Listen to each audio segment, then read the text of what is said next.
Seja bem-vindo a mais um episódio do Youngcast. Que alegria, que prazer receber você aqui para mais uma entrevista. Importante eu falar que a Eixo Consórcios é a melhor escolha para você que quer investir com segurança, você que quer fazer um investimento no consórcio e ter grandes retornos com isso. Durante a entrevista você vai perceber que vai estar aí na tela o QR Code, e aí esse QR Code você consegue inserir ele no seu celular. É bem simples, você pega o celular, vai no aplicativo da câmera, aponta para o QR Code, faz a leitura e aí vai abrir um link do WhatsApp que você vai falar direto com a equipe da Eixo, que vai entender qual é a sua necessidade. Então eles vão personalizar o seu investimento de forma que você consiga investir com segurança, com qualidade, que é o mais importante. Antes da gente seguir, eu tenho um recado para você sobre a Eixo Consórcios.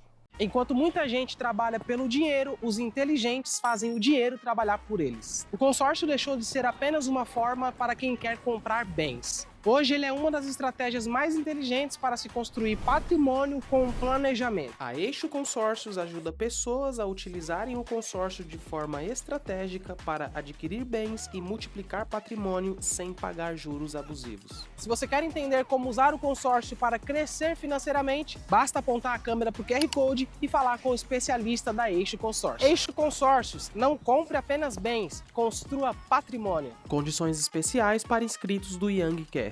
Então é isso, já entendeu que a Eixo Consórcios é a melhor escolha para você. Chama aí a equipe da Eixo e faça o seu investimento personalizado.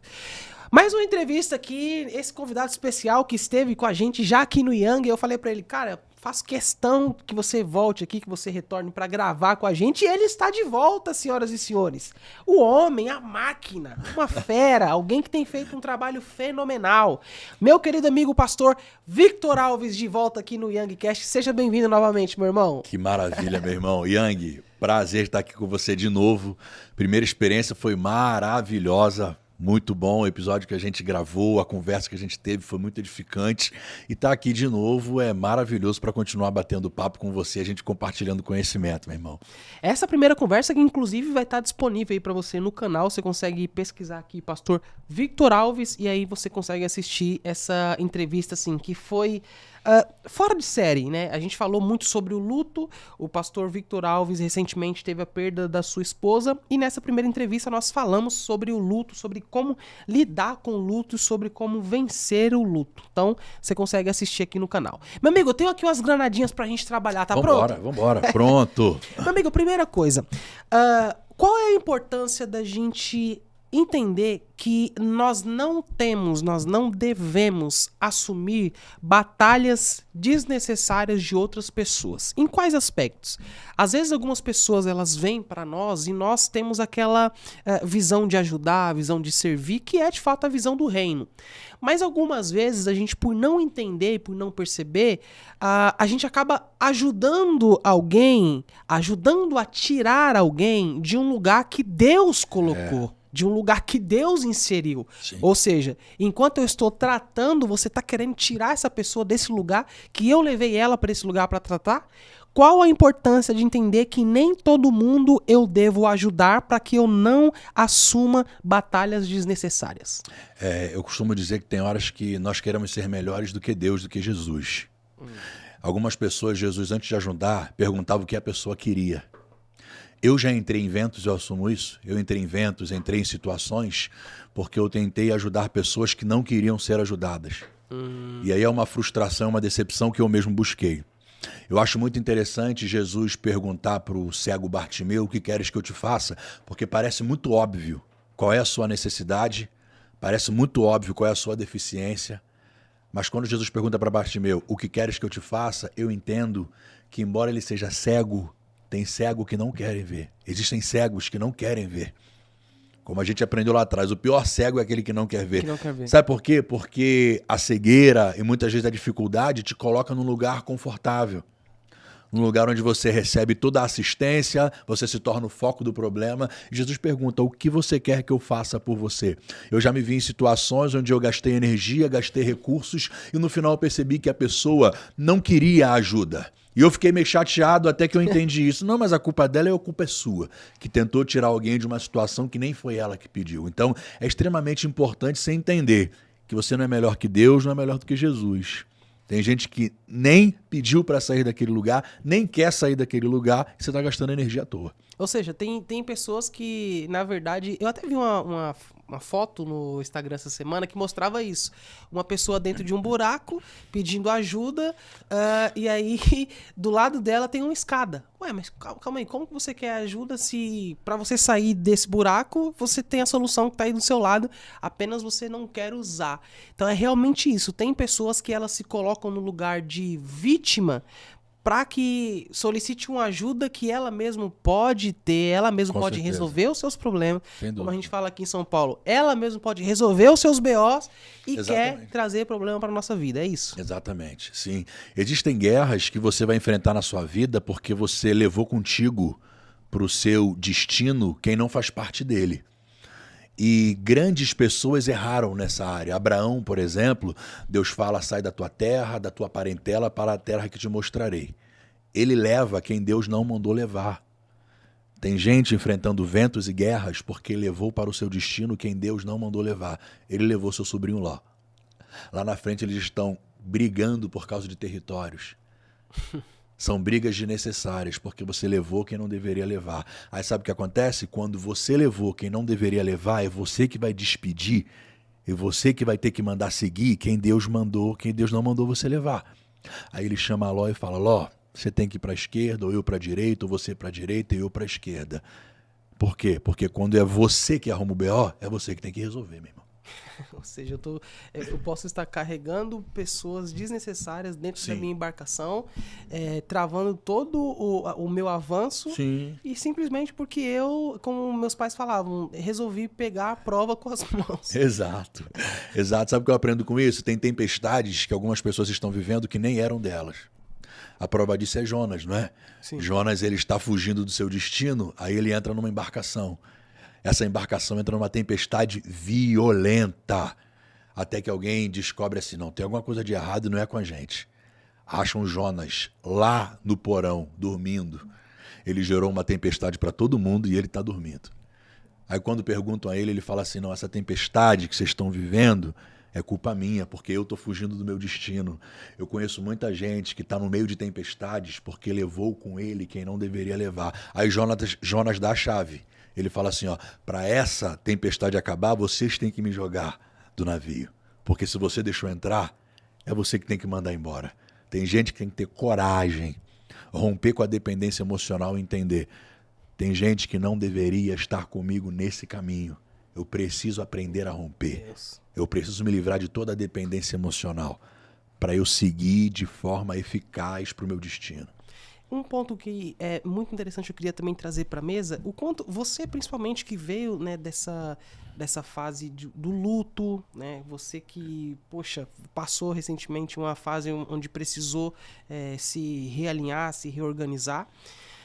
Qual é a importância, por exemplo, do silêncio? Ou do silêncio não, qual é a importância do sumiço, por exemplo?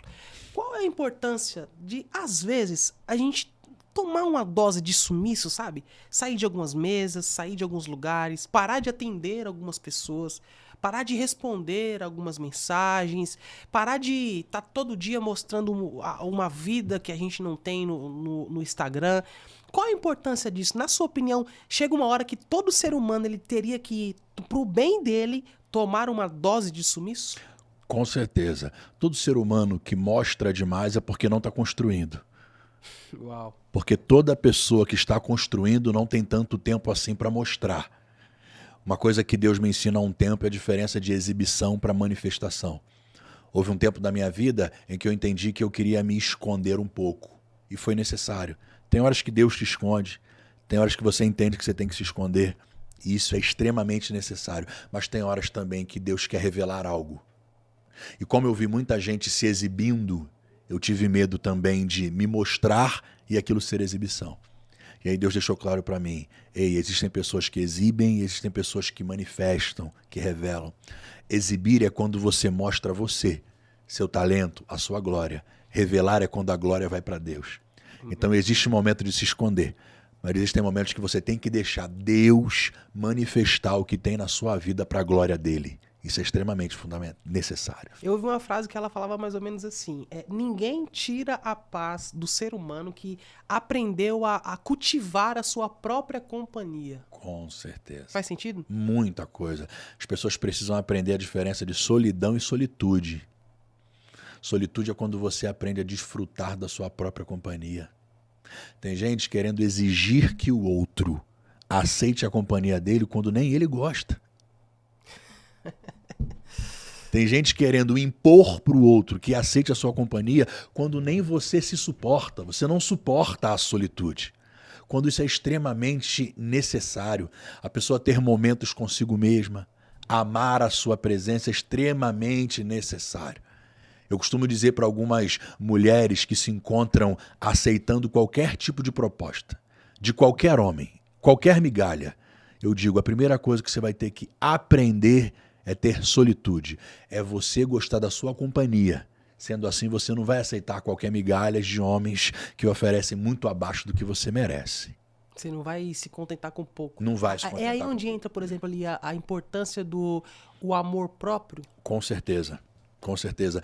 Existem mulheres que estão sofrendo na mão de homens narcisistas, de homens tóxicos. Sabe por quê? Porque ela não se ama. Porque quando eu não sei o meu valor, eu aceito qualquer proposta. Um dia eu disse isso para uma mentorada, sabe? Ela falou, mas eu sofro muito na mão de muitos homens e eu sei que eles não me amam. E eu disse para ela o seguinte, você está na sua casa é própria? Ela é. Eu falei, se hoje eu te oferecer 10 mil reais na sua casa, ela falou, eu vou me sentir ofendida. Eu falei, você vai se sentir ofendida com o valor de 10 mil reais porque você sabe o quanto sua casa vale. Eu disse, sabe por que você aceita migalhas desses homens? Porque você não sabe o quanto você vale. Quando você entender o quanto você vale, se o homem chegar com você, para você com migalhas, você vai se sentir ofendida. Eu disse, quando você tiver amor próprio, algumas propostas que para você é aceitáveis serão ofensivas quando você desenvolver amor próprio. Tem mulher que não precisava aceitar o que está aceitando. Tem mulheres que estão perdendo tempo com homens que está simplesmente tirando ela da rota de encontrar um homem verdadeiro, de encontrar um homem que ama. Porque sabe o que acontece, meu amigo? Uma vez que a mulher foi profundamente ferida, ela cai no engano de que todo homem é igual. Não. Nem todo homem é igual, nem toda mulher é igual. Mas eu costumo dizer, se você seguir fazendo a mesma coisa, você termina no mesmo lugar. Você precisa mudar o padrão de onde você busca, de onde você procura, do que você aceita. Aí você encontra um homem de verdade. Porque é claro que existem homens de verdade. Existe. A única diferença é que você só está procurando no lugar errado. Exato. Seria isso? Com certeza. Está procurando no lugar errado. Existem mulheres que elas foram feridas por homens de uma forma tão profunda que parece que a cura é irreparável. Existem homens que feriram mulheres em lugares tão profundos que essas mulheres não acreditam em mais nada. Precisam de ajuda psicológica. Precisam de ajuda espiritual, muitas vezes, porque foram feridas muito profundas. E aí algumas se colocam no lugar onde o segredo para eu não ser ferida mais é eu não me relacionar com ninguém. Mas eu aprendi que ninguém se cura sozinho na caverna. Elias quis para esse lugar. Ele se fecha em uma caverna e não sobrou ninguém. Aí Deus fala, sobrou ninguém? Não, isso não é verdade. Tem 7.000 que não se dobraram. Tem horas que a tristeza vai dizer para mim que a solução é se trancar numa caverna porque não sobrou ninguém. Mas sempre Deus preserva os seus remanescentes. Deus sempre guarda os seus. Seria isso talvez o motivo, ou por que existe esse motivo de algumas mulheres, por exemplo, elas preferirem ficar sozinhas ao invés de se envolver com certos homens? Sim, para algumas mulheres que foram extremamente feridas, a solução não é a solidão. A solução é buscar entender o padrão. Quem nunca viu aquela mulher que vai dizer assim, olha, o meu primeiro marido era traidor, o segundo era traidor, o terceiro era alcoólatra e traidor, o quarto era agressor, alcoólatra e traidor. Aí ela chega à conclusão, nenhum homem presta. E quando eu vou acompanhar esse tipo de mulheres, eu busco elas entenderem o padrão que elas estão buscando. E para algumas, sabe o que elas descobriram? É porque você não está buscando um marido, você está buscando um pai. Um dia uma mulher me disse o seguinte: o meu marido, ele me traía, ele me agredia, mas até que ele era um homem bom, ele pagava as contas e não deixava faltar nada. Eu disse: se você aceita que ele durma com outra mulher, que ele de alguma forma venha agredir você, mas ele paga as contas e isso é necessário, você não quer um marido, você quer um pai. Enquanto você estiver buscando um pai, você nunca vai achar um marido. Ou seja, você tá querendo justamente um pai. Um pai. E não é que você precisa de um marido, mas você tá procurando um pai. Um pai, sim. A ferida da ausência de paternidade é muito profunda, sabe? Porque aquilo que falta na primeira infância, ou as marcas que fazem em nós na primeira infância, nós iremos refletir na vida adulta. Existem muitas pessoas, não é verdade? Uau, fantástico. Existem Fantástico. muitas pessoas que elas estão evidenciando disfuncionalidades que é uma consequência lá da sua infância. Homens extremamente inseguros, por quê? Porque na sua infância faltou paternidade, aquela palavra de afirmação, aquela pessoa que te traz segurança. Mulheres extremamente carentes, que porque não se sentiram amadas, não foram validadas, elas estão buscando na fase adulta. Agora, o segredo não é buscar um pai em quem não é seu pai.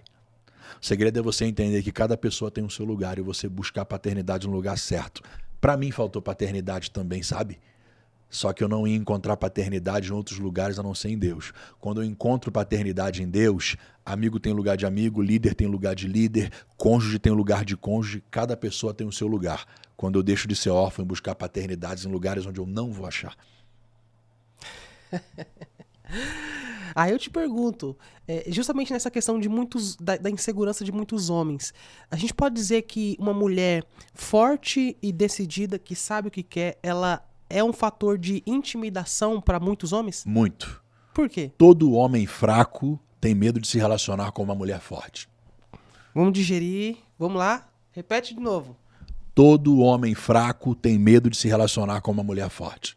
Porque o homem fraco, ele entende que ele vai ser amado se a mulher depender dele. Então o homem fraco, ele entende uma coisa: essa mulher só vai ficar comigo enquanto ela depende de mim. Então esse homem vai diminuir o que ela faz, vai baixar o valor dele. Às vezes a mulher é linda. Eu já acompanhei, tratei mulheres lindas que se achavam feias. Porque para o homem fraco eu preciso que você se sinta feia para você não me trocar. Eu preciso que você se sinta burra para você continuar comigo. Sim. Agora o homem forte não. O homem forte potencializa a mulher. O homem forte, quanto mais bonita a minha mulher, melhor eu me sinto. Quanto mais inteligente a minha mulher, melhor eu me sinto. Porque quando você não se sente pequeno, você não quer diminuir os outros. Quando você não se sente pequeno, você não tem necessidade que o outro diminua. Existem pessoas que elas não querem crescer. Elas querem que você diminua para estar do tamanho dela. Já viu pessoas que qualquer coisa que você falar para ela, ela vai tentar te diminuir. Por quê? Porque o seu crescimento me intimida. Eu tenho amigos que fazem coisas extremamente relevantes. Tem números maiores que os meus, tem resultados maiores que os meus, e eu celebro o que eles estão conquistando. Porque a vitória dele não me diminui, a vitória dele me inspira. A vitória dele me impulsiona. Agora, a gente de mente pequena, não. Ele tem sempre que diminuir você, porque como ele não quer crescer, ele precisa te diminuir para ele se sentir melhor. Cuidado com gente assim. E quando necessário, se afaste, porque senão ela vai conseguir colocar na tua cabeça que você é menor do que você de fato é. Aí nesse contexto de, por exemplo, relacionamento, o que uma mulher jamais ela deve negociar em um relacionamento, na sua visão? Respeito. Respeito? Respeito. Porque amor sem respeito não é amor. Respeito. Primeiro respeito. Mulheres, quem não te respeita, não te ama. Não existe isso do homem, ele fala com você de forma desrespeitosa, ele é agressivo com você em palavras, ele não respeita você olhando para outras mulheres, te comparando com outras pessoas e diz que te ama. Não, eles são mulheres que precisam entender de fato que é amor. Amor é decisão. Eu digo que amor não é o que eu sinto por você, é a forma com que eu te trato. Amor é uma decisão. Opa, interessante. Amor é uma decisão. Por isso que na Bíblia amor é mandamento. Se amor é meramente um sentimento, como é que eu vou mandar você amar? Você vai dizer, eu não estou sentindo. Amor é uma decisão. Você sabe quem te ama pela forma com que ela te trata. E é justamente essa falta de respeito que faz uma mulher posicionada ela perder o interesse, né? Completamente. Sem o interesse por um homem.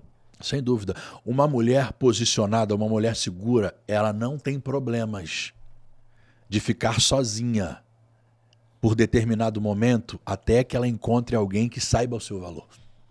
Agora, o triste é quando a mulher não sabe quem ela é, que para não ficar sozinha ela aceita qualquer coisa. Aí é um ponto interessante que você tocou, que é justamente da carência. Da carência. Seria, por exemplo, a carência o motivo que faz algumas mulheres escolherem o homem errado e talvez aceitar menos do que ela merece? É o medo de ficar sozinha? Muita coisa. Porque para algumas pessoas, para o carente, o pior cenário do mundo é ficar sozinho. Não, minha avó dizia, antes só que mal acompanhado. Sim. E é verdade. Então existem muitas mulheres que hoje têm uma companhia, mas têm saudade da época que estavam sozinhas. Porque descobriram que pior do que estar sozinha é estar sozinha acompanhada. Uau. Pior que estar sozinha é estar sozinha acompanhada. Sozinha acompanhada. Porque quando você tem uma companhia e se sente sozinha, isso significa que você está sendo desprezada, está sendo rejeitada e te leva a um nível de tristeza maior do que muitas pessoas que estão sozinhas. Porque tem gente que está sozinho, mas é tão bem resolvido consigo mesmo que está feliz. Muitas pessoas. Feliz e 100% a ideia da solitude, não é solidão. A ideia da solitude, não é da solidão. Agora, um ponto também que é muito interessante da gente falar, nesse quesito relacionamento, a gente percebe que existem muitas mulheres que elas... mulheres e homens, nos dois aspectos, que se torna aquela frase, olha, seja bom, mas não seja besta. Né? Tipo assim, você pode ser bom, sim, só que não é interessante você ser besta demais. Pessoas bonzinhas demais, elas tendem a quebrar a cara? Sim. Eu lembro que uma vez eu fui acompanhar uma pessoa que ela disse o seguinte, o homem que eu estou, ele me trai, o homem que estou, ele me desrespeita, e ela foi me contando só coisas ruins, e eu estou esperando ela falar a hora que ela vai deixar esse homem. E eu falei, o que você está fazendo com ele ainda? Aí ela falou, é porque eu amo muito ele. Nossa. Aí a minha resposta para ela foi a seguinte, eu entendo. Aí ela, você me entende? Ninguém me entende. Eu falei, eu entendo você amar muito ele. Eu só não entendo você não amar você. Aulas. Eu entendo. Eu entendo você amar ele. Eu só não compreendo você não amar você. E esse amor que ela diz que sente por ele não é amor, é dependência emocional. Que de acordo com Jesus Cristo, você deve amar o outro como você se ama. Quem não se ama não sabe amar o outro. É dependência emocional, é carência afetiva, que no final das contas sempre cobra um preço muito alto, meu amigo. Sempre vem aquilo, né? A fatura uma hora chega. Chega, não tem jeito. De tanto você às vezes relevar algumas coisas, a fatura chega. E aí isso vai para o assunto mais sério, que, por exemplo, casamento. Hoje muitos casamentos eles estão acabando, a gente percebe que muitas pessoas estão separando, estão divorciando. Mas qual é a importância de, por exemplo, você, para não ter um casamento fracassado, acertar na sua escolha no namoro? Dá esse código pra gente. Vamos lá. Para a pessoa ter um casamento bem sucedido, ela precisa ter um namoro bem sucedido. Eu aprendi quando eu era adolescente que namoro é a amostra grátis do casamento. Legal. Amostra grátis. Faz sentido. Namoro então, é a amostra grátis. Aquela amostra grátis do perfumezinho? Sim. Então, o cheiro do perfume inteiro é o mesmo cheiro da amostra grátis. A essência é a mesma essência do perfume inteiro. Relacionamento é a mesma coisa. Sabe? Eu acompanho mulheres que dizem o seguinte, mas esse homem é muito acomodado. Aí eu pergunto, mudou quando? Ela fala, ele sempre foi, mas eu achei que ele ia mudar. Eu falo, aí não. Ele sempre foi? E você achou, mas eu achei que com o tempo ele iria mudar. Não. Ele sempre foi assim, agressivo, beberrão, mas eu achei que ele ia mudar. Não. Errou no namoro? Vai colher no casamento. Acertou no namoro? Vai colher no casamento. Isso é um princípio. E não adianta você quebrar esse princípio. Não adianta você quebrar esse princípio. Existem pessoas que elas querem apostar. Relacionamento não é algo que você aposta. Você investe. Vou repetir. Não, Existem pessoas... E apostar é diferente de investir, não? É, muito diferente. Tem gente que está apostando no tigrinho e tem gente que está investindo em ações. É bem diferente, sim ou não? Muito. Muito diferente. Então, relacionamento não é uma coisa que você aposta. Relacionamento é uma coisa que você investe. Tem gente apostando em relacionamento, contando com a sorte. Tá contando com a sorte, meu irmão? Você pode quebrar a cara lá na frente. A chance de você quebrar a cara é muito grande. Relacionamento é investimento. Investimento de tempo para conhecer a pessoa. Investimento de tempo para você investir afeto, para você semear afeto. Investimento de tempo para você entender o caráter, entender quem é a pessoa, para lá na frente você colher isso. Eu conheço pessoas que hoje estão reclamando de relacionamento que elas apostaram. Se apostou, poderia dar certo e poderia dar errado. Por que está reclamando de algo que você apostou? Cara, incoerente. Apostar e investir são duas coisas diferentes. E aí eu te pergunto, qual é a importância, por exemplo, do investir? Porque, por exemplo, a minha esposa, ela investiu, porque me pegou na planta. Ei, olha... Não, eu não tava na planta, não. Eu tava no rascunho antes de imprimir a planta. Era o rascunho. Mas qual é a importância disso, por exemplo, pra pessoa que tá assistindo a gente agora, pra ela pegar essa visão, assim, de...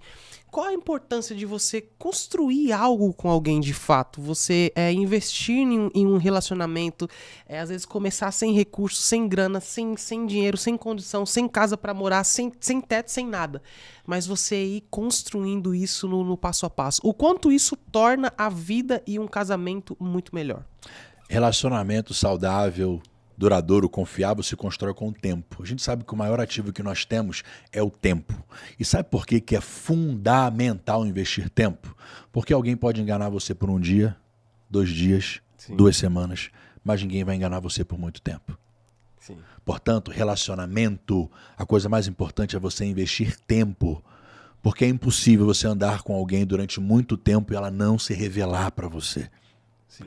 Agora, a ansiedade, a carência faz com que você entre em relacionamentos onde você não investiu tempo. Aí você conhece depois. Eu tô cansado de gente que fala assim, mas depois que eu fui conhecer ele, depois que a gente estava morando que eu fui conhecer ele, eu digo, você apostou. E você apostou e agora você está colhendo a consequência disso. Tempo é o fator mais importante em um relacionamento. Porém, a carência faz com que você atropele as coisas, precipite as coisas e lá na frente você colha frutos amargos disso, sabe? Relacionamento é investimento, relacionamento se cultiva. Quando a Bíblia fala de casamento e relacionamento, ela faz um paralelo no Salmo 128 com videira. Então o Salmo 128 diz que tua família será como uma videira, sua esposa será como uma videira frutífera. E eu gosto de comparar o cultivo da videira, que dá muito trabalho, e aquela mangueira que tinha lá no quintal da minha casa. No quintal da minha casa tinha uma mangueira que a gente jogou um caroço no chão, enterrou ele brotou, a chuva regou, o sol bateu e ela deu uma manga maravilhosa. Ninguém cuidava daquela mangueira. Videira não. Jesus Cristo disse, eu sou a videira verdadeira, o meu pai é agricultor. Ou seja, tem quem cuida. Tem quem cuide. Tem homem cuidando da família como se fosse a mangueira lá do meu quintal. E família não é mangueira, família é videira. Tem homem reclamando que a sua esposa está dando um mau vinho, e os adultos vão me entender. Eu queria um vinho melhor. Eu vou trocar de videira. O segredo não é trocar de videira, é você ser um agricultor melhor. É você ser um lavrador melhor.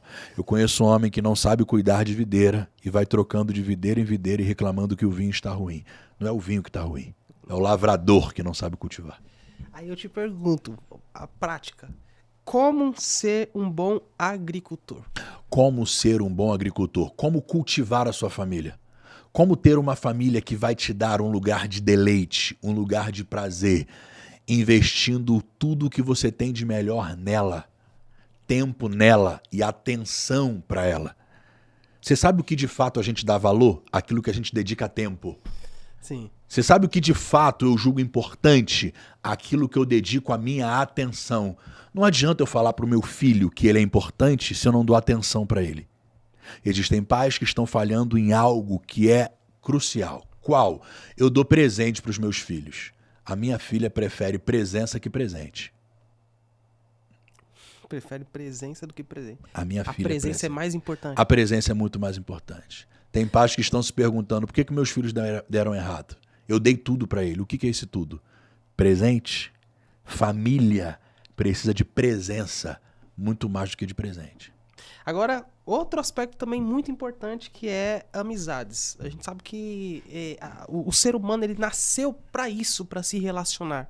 A gente percebe que Adão, como primeiro homem, foi alguém que Deus teve esse olhar da questão da necessidade do relacionamento. Sim. Ele diz, olha, não é bom que o homem viva só. Então, far-lhe-ei uma companheira para que ela o acompanhe e esteja com ele. Então, a gente tem realmente essa necessidade de relacionar.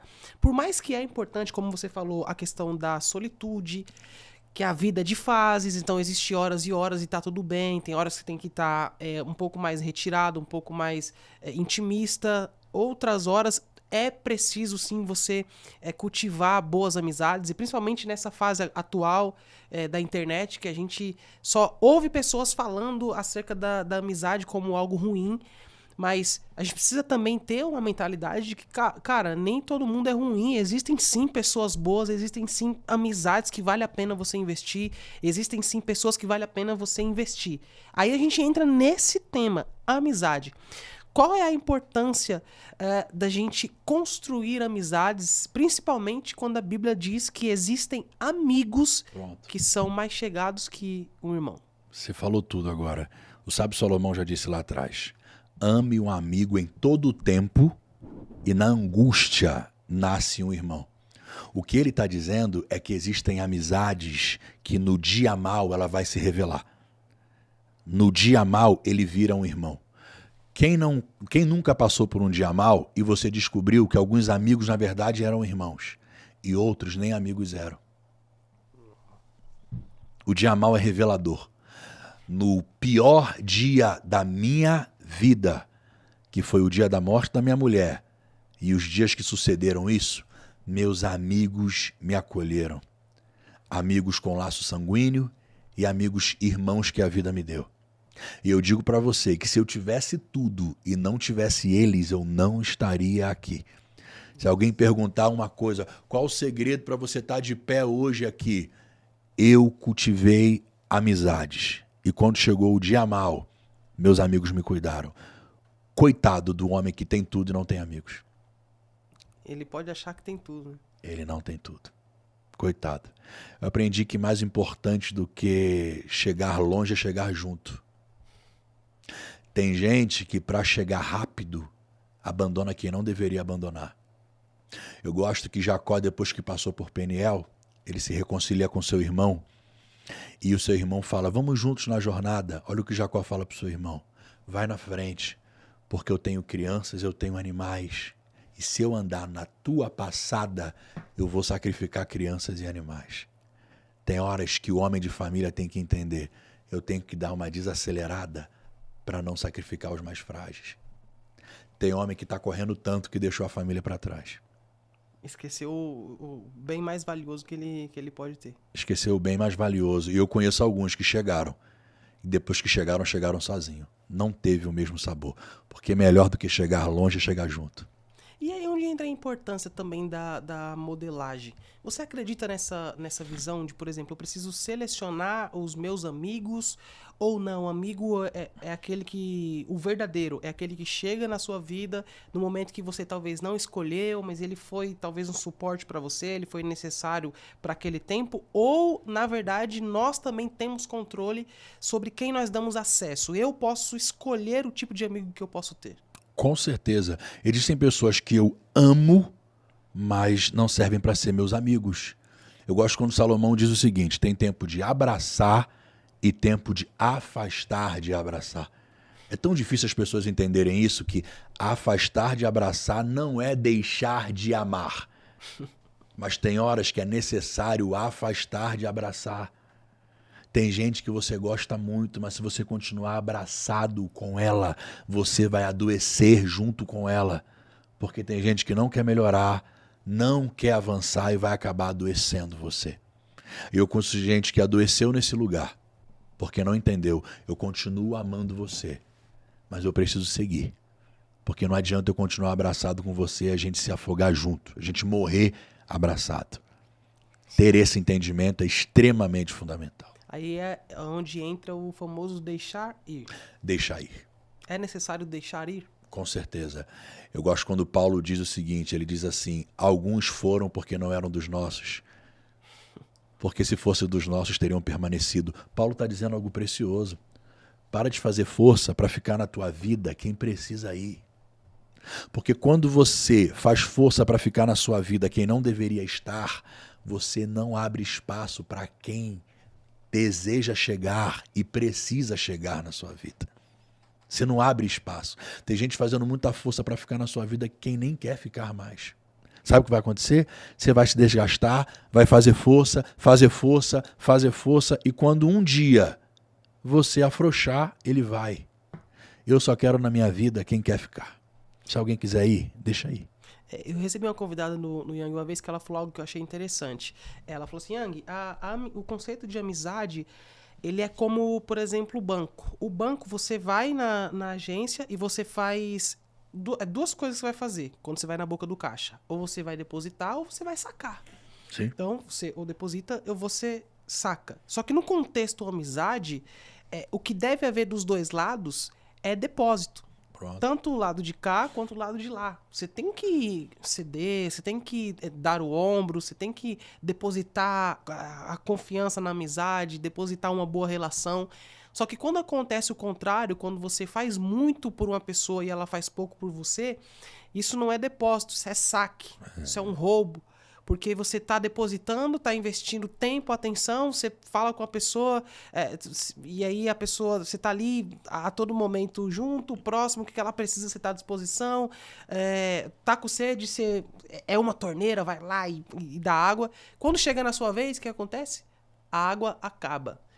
Isso não é, de fato, a verdadeira amizade. A verdadeira amizade, ela tem que ser mútua. Dos dois lados tem que ter depósito. Exato. Você também concorda com essa visão? Quando eu estou fazendo muito e talvez o outro lado fazendo pouco, isso já é um sinal que essa amizade pode estar drenando a minha energia? Com certeza. Existem pessoas que elas teriam descoberto seus verdadeiros amigos se eles tivessem falado não quando foi necessário falar não. Tem gente que as pessoas só ficam na sua vida enquanto você fala sim. Amigo de verdade suporta o seu não. Suporta agora eu não quero, agora eu não posso. Tem gente que está sempre abrindo mão da sua vontade para dizer sim, dizer sim, dizer sim. E quando diz não, o outro vai embora. Eu já disse para algumas pessoas, ô fulano de tal, você está triste agora porque você segurou na sua vida quem já deveria ter ido embora. Foi você que enganou essa pessoa com o seu monte de sim. Porque quando você disse sim, quando você deveria ter dito não, você disse para ela que você era uma coisa que você não queria. Quando ela descobriu quem de fato você é, ela foi embora. Eu prefiro, toda vez que necessário, falar não. Sempre que necessário. Sempre que necessário, falar não. E algumas pessoas diante disso vão entender, então eu não quero. Que bom, você descobriu quem eu sou e tomou essa decisão do que eu enganar você a vida inteira. Me anulando, falando sim, um dia você vai descobrir e você vai embora. Aí eu vou ficar com uma decepção e uma frustração, que foi eu mesmo que alimentei. Isso que eu ia te perguntar, por exemplo, você já se surpreendeu assim com uma amizade no aspecto de alguém que você acreditou que, tipo, cara, essa pessoa aqui, não, esse cara é meu amigo de verdade, essa pessoa tá comigo pro que der e vier, e aí bastou o primeiro não, essa pessoa foi embora e você se frustrou? Muita coisa já aconteceu comigo, porque em algum momento da minha vida eu confundi quem gosta do que eu faço com quem gosta de mim. Tem muita gente que gosta do que eu faço e tá tudo bem. Só que eu não posso confundir quem gosta de quem eu sou com quem gosta do que eu faço. Você presta um serviço, a pessoa gosta do que você faz. Eu costumo dizer, tem uma padaria na esquina da minha casa que eu amo o pão, adoro o pão que tem lá. Agora, se um dia o pão ficar ruim, eu não compro mais lá. Porque eu gosto do que eles fazem, não deles. A amizade não é assim. Eu já me decepcionei, porque eu me iludi com gente que gostava do que eu fazia. E eu achei que gostava de quem eu era. Hoje não. Hoje está muito claro para mim quem gosta do que eu faço e quem gosta do que eu sou. As decepções são mínimas quando chega a maturidade. Cara, a maturidade ela é justamente o fator principal, eu vejo como fator principal na vida de um ser humano para evitar decepções. Sim. Ou até que não evite muitas decepções, mas te ensinar a lidar com decepções. Lidar com decepções. Como que a maturidade ensina a gente a lidar com as decepções no aspecto de, um amigo me traiu, beleza, entendo. Tal pessoa foi embora, tranquilo, entendo. O quanto a maturidade nos ensina isso? Yang, o maduro também se decepciona, mas muito menos. Opa, como é que é? O maduro também se decepciona, mas muito menos. O maduro também se decepciona, mas muito menos. Por quê? Porque muitas vezes decepção tem a ver com uma expectativa fora de medida. Tem a ver com uma expectativa que eu coloquei em você sem combinar contigo. Um exemplo, te conheci agora e entendi. E às vezes mas eu nem pedi. Você nem pediu ou você nem combinou. Não, mas colei com o Yang, vai mudar a minha vida, porque o Yang vai liberar todos os acessos, o Yang vai abrir todas as portas. E você não combinou isso comigo. É só um encontro. É só uma mesa. Aí lá na frente, a minha decepção tem a ver com a expectativa que eu criei. E muitas vezes uma expectativa injusta. Eu digo que meninos estão sempre se decepcionando, porque a expectativa dele é fora de medida. A expectativa do menino, do imaturo, ela é fora de medida. O maduro não. É a relação pela relação. O que vier nisso aqui é bônus, é bênção. Mas eu vou me relacionar com você, com quem você é, a despeito de tudo que você pode oferecer. Gente assim se decepciona muito menos. Muito menos. Você não sofre tanto, né? Porque... Você não sofre tanto. Por quê? Porque a sua expectativa não é injusta. Eu digo que eu fico chateado quando eu vejo uma galera 30 a mais, 40 a mais dizendo o seguinte: eu estou extremamente decepcionado com fulano. Eu tenho 41, eu não estou extremamente decepcionado com ninguém.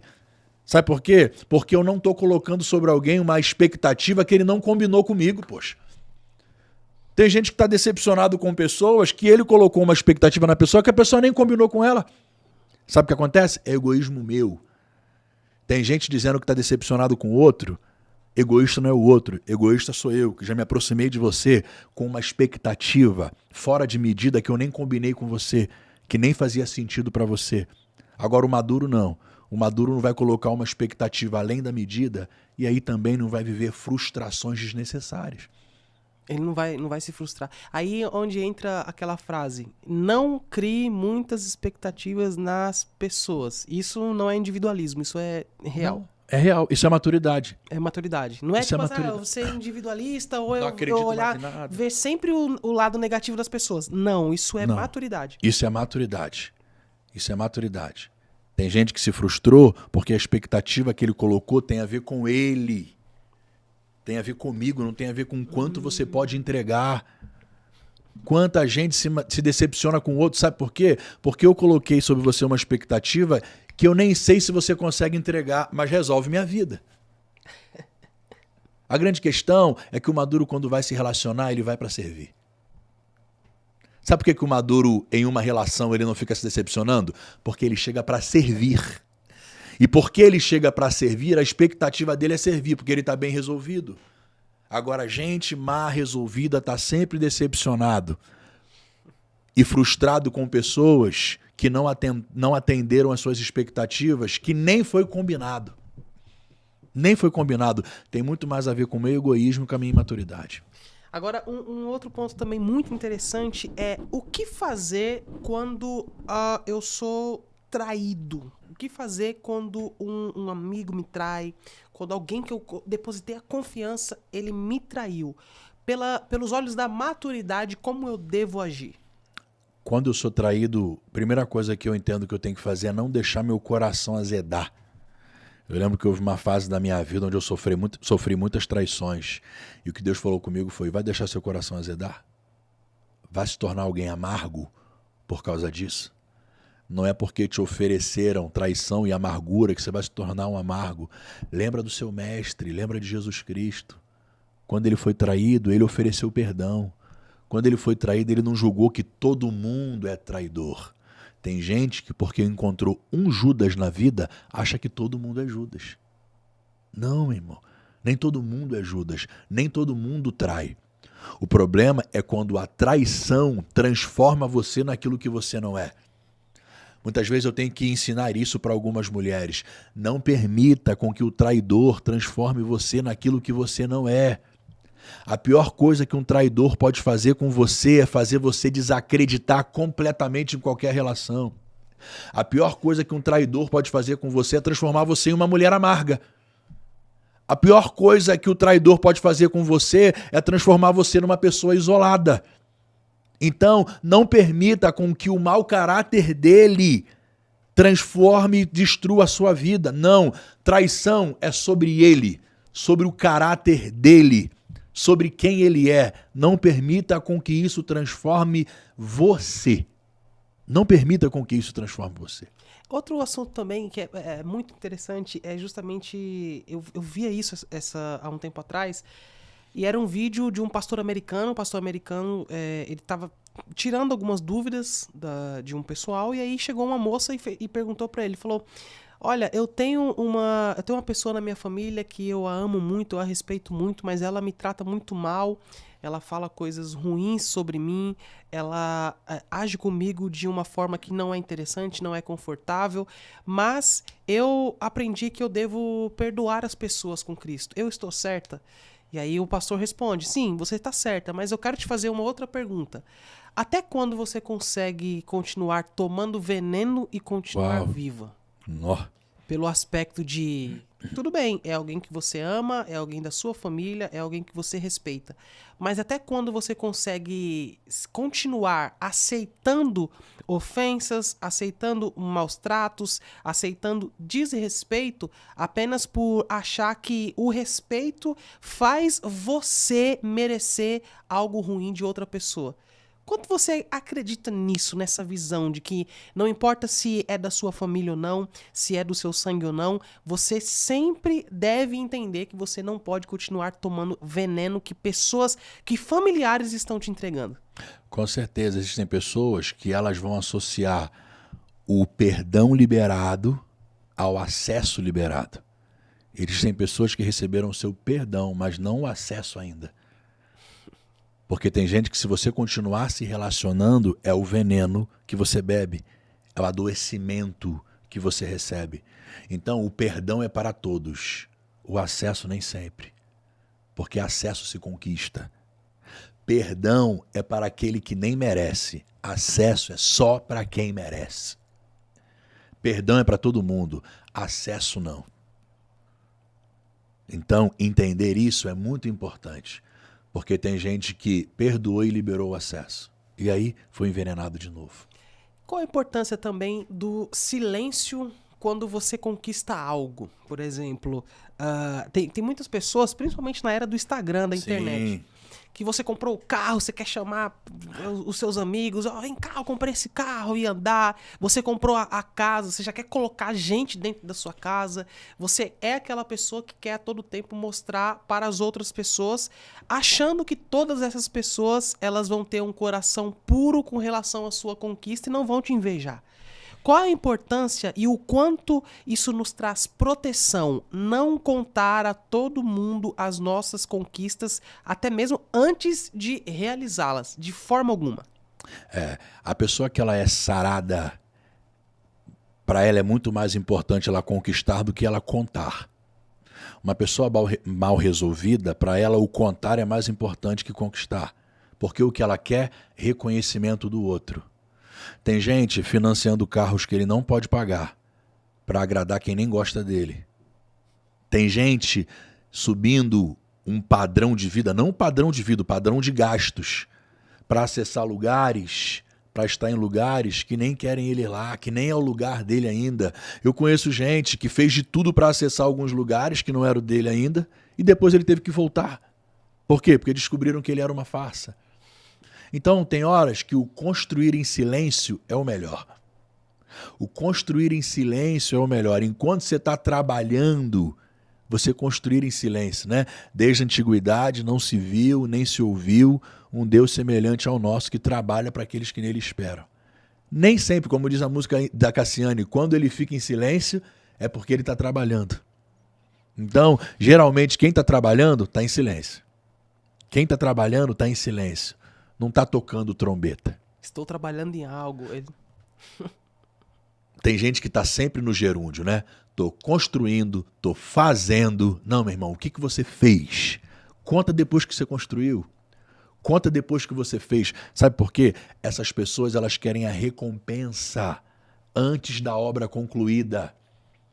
Tem gente que quer tocar a trombeta antes da obra concluída. No final das contas, sabe o que acontece? Passa vergonha. Jesus falou, qual homem que antes de construir uma torre, primeiro não se assenta, calcula os custos e vê quanto que ele precisa para terminar uma torre?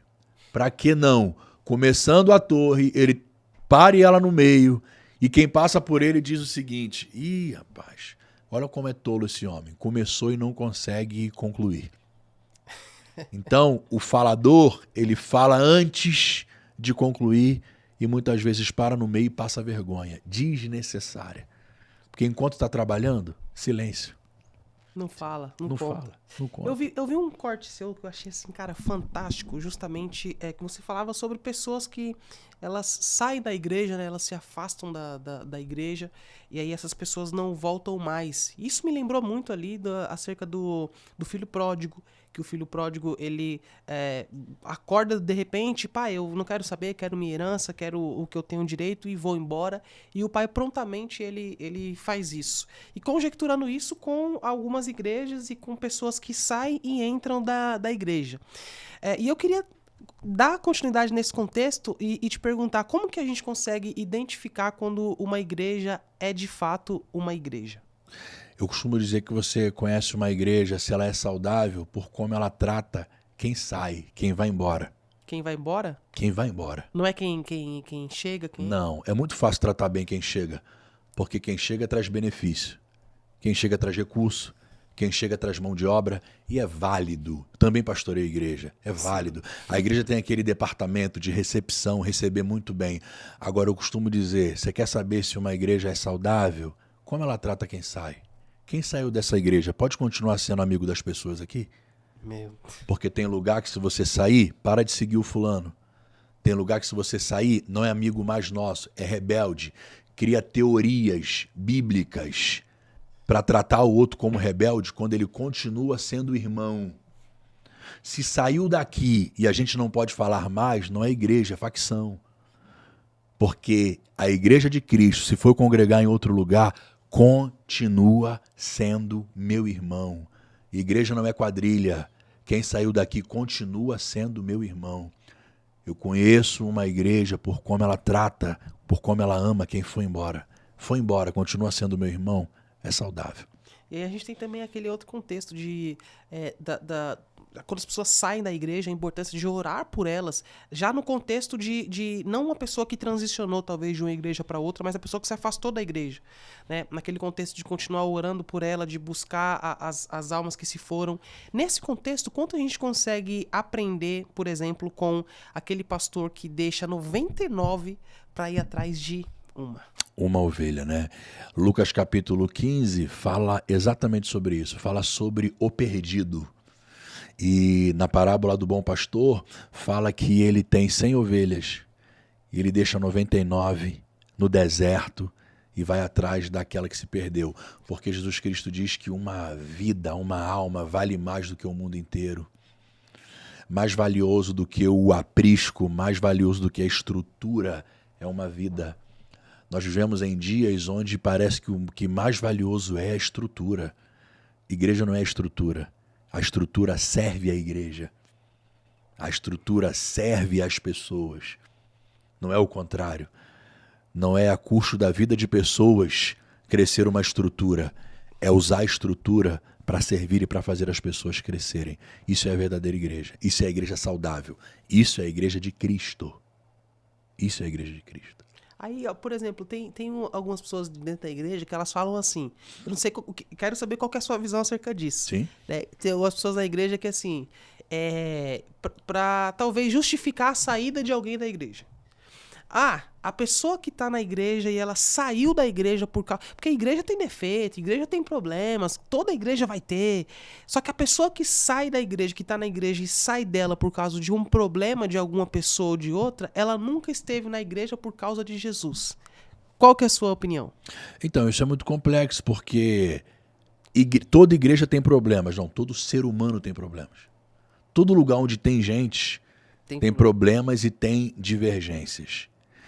E a gente precisa entender que aquele lugar que eu congrego e aquele lugar que eu pastoreio, aquilo é uma congregação, aquilo não é o todo da igreja. Então alguém que deixa de congregar ali e vai congregar em outra congregação, continua sendo igreja. É importante eu entender que esse caixotinho, essa congregação, esse templo não representa a totalidade. Então quem sai daqui e vai para lá continua sendo igreja, do mesmo jeito que quem vem de lá para cá continua sendo igreja. Sabe, tem horas que o líder mostra a maturidade na hora que ele libera. Porque todo líder recebe muito bem. Fulano veio da onde? Veio da Assembleia, veio da Universal, veio da Batista. Congrega aqui, tu é músico, tu trabalha no Kids, seja bem-vindo. E quando alguém vai? Maturidade é saber, o mesmo Deus que traz é o Deus que envia. Isso é maturidade. E o que você, qual que é a sua visão, por exemplo, sobre pessoas que saem de uma igreja e vão para outra, e nessa outra igreja eles falam mal da liderança da igreja anterior? Eu aprendi que quando você fala mal do Pedro, eu sei muito mais de você do que do Pedro. Eu lembro que uma vez chegou alguém na igreja e disse o seguinte: pastor, eu vim para cá porque a igreja onde eu estava, ela me tratou muito mal quando eu saí, parou de falar comigo, ela me fez isso, fez aquilo, mas porque a minha igreja tinha um costume de usurpar pessoas. Ela começou a falar um monte de práticas que eu perguntei o seguinte, eu falei, meu amigo, há quanto tempo você vê esse tipo de práticas na sua igreja? Ele fala, a vida inteira, uns 10, 15 anos que eu vejo esse tipo de prática. Todo mundo que sai de lá, eles falam mal, caluniam, e quem tá lá é usurpado. E eu falo, quando que passou a te incomodar? Aí ele, quando eu saí. Aí eu falei, então o que te incomoda não é a prática, o que te incomoda é o que fizeram com você. Eu disse, o seu sentimento de injustiça é seletivo. Você não tem problema com a injustiça que fizeram, com a injustiça que você sofreu. Você está há 15 anos vendo injustiça e nunca te doeu. Quando fez com você, você agora está condenando o todo. Meu amigo, para você não é só mudar de congregação. Você precisa aprender de fato o que é o evangelho. Porque se fez mal para os outros a vida inteira e nunca te incomodou, isso não fala só sobre eles, fala sobre você também. Fala única e exclusivamente sobre você. Uau. Você viu a vida inteira. É aquela indignação seletiva. Não concordo porque fizeram mal para mim. Tem muito disso. Tem muita gente que tem uma indignação seletiva. Eu vi fazendo o mal durante muitos anos, mas nunca me incomodou, nunca me levou a sair, até que fizeram comigo. Verdade? Você é cúmplice. E a verdade, você não tem problema com a injustiça. Você tem problema pelo que fizeram com você. Muitas vezes essas pessoas, elas ajudaram na injustiça, ou se não ajudaram, meu irmão, foram cúmplices e omissos diante da injustiça. Sabe o que acontece? Uma hora acontece com você. Porque para mim, como você trata o outro, uma hora você vai tratar a mim também. A mesma forma que você trata uma pessoa... O outro. Eu já me afastei de pessoas que me tratavam muito bem, mas elas tratavam mal pessoas que não tinham nada a oferecer. As pessoas me tratavam muito bem, e eu me afastei delas, porque elas tratavam mal quem não tinha nada a oferecer. Sabe o que foi a conclusão que eu cheguei? Ela não gosta de mim, ela gosta do que eu faço. No dia em que eu estiver na posição daquela outra pessoa, ele vai me tratar do mesmo jeito. E como você trata quem não tem nada a te oferecer é o que revela o seu caráter. Como você trata quem não tem nada a te oferecer é o que revela o seu caráter. Senhoras e senhores, que bomba, que granadeiro foi esse, cara. É só o começo, essa aqui é só a primeira entrevista do Pastor Lucas aqui no Young, vem muitas coisas pela frente. Meu amigo, eu fico muito feliz, eu fico imaginando os milhões de pessoas que vão ser tocadas aí com esse conteúdo, com esses cortes, e eu tenho certeza que a gente vai conseguir, de fato, alcançar milhões de pessoas e levar Cristo a essas pessoas. Cara, amém. Prazeraço demais Meu te amigo, receber, amigo. muito bom. Young Cast agora é sua casa, hein? Minha casa. Muito bom estar mais uma vez aqui, tá, meu irmão? E aí, eu vou até já vou dar o alô pro Ivan, o pessoal lá do... Qual é o nome do podcast? Officecast. Officecast, mandar um abraço pra galera do Officecast, do Ivan, que é o pessoal que começou a fazer os cortes fenomenais. Eu fico feliz cada vez que eu vejo novos podcasts surgindo, novas pessoas gravando seus conteúdos e viralizando nessa internet. Eu fico feliz com isso, porque é um sinal de que nós estamos realmente no caminho certo e várias pessoas estão entendendo esse chamado, essa importância disso e estão utilizando essa ferramenta. Meu amigo, quem quer te acompanhar, as pessoas que elas querem participar de uma mentoria, que querem estar com você, deixa o Instagram, pode ficar à vontade. Agora, sempre bom estar aqui, meu amigo. Que papo edificante. Demais, cara. O meu Instagram é Victor Alves CBM. Então, se você deseja contratar palestra, mentoria, você entre em contato lá no direct do nosso Instagram, que a nossa equipe vai te atender na hora e vai dar todos os detalhes para você. E para nós vai ser um prazer poder servir você, servir a sua igreja, a conferência. Entre em contato lá que vai ser um prazer estar com você. Ó, eu vou deixar aqui na descrição o Instagram do pastor, e aí você já pode seguir, e assim, ele tem um portfólio imenso lá de cortes, então segue o pastor Victor Alves no Instagram, acompanha o conteúdo dele. Aí vocês já anotam, por exemplo, a gente atualmente está gravando essa entrevista aqui, nós estamos gravando em agosto, e o pastor acabou de bater 300 mil seguidores. É isso aí. Daqui a 6 meses a gente conversa de novo na entrevista. Daqui a 6 meses aí a gente vai falar o quanto vai ter. Eu Vambora. posso facilmente chutar 1 milhão de seguidor vai ter passado. E Daqui a 6 meses. tá gravado. 1 milhão de seguidor facilmente. E aí a gente vai, nessa entrevista, eu vou cortar um trecho dessa fala minha aqui e eu vou passar pra vocês. Meu amigo, vejo você na próxima entrevista. Prazer demais te receber.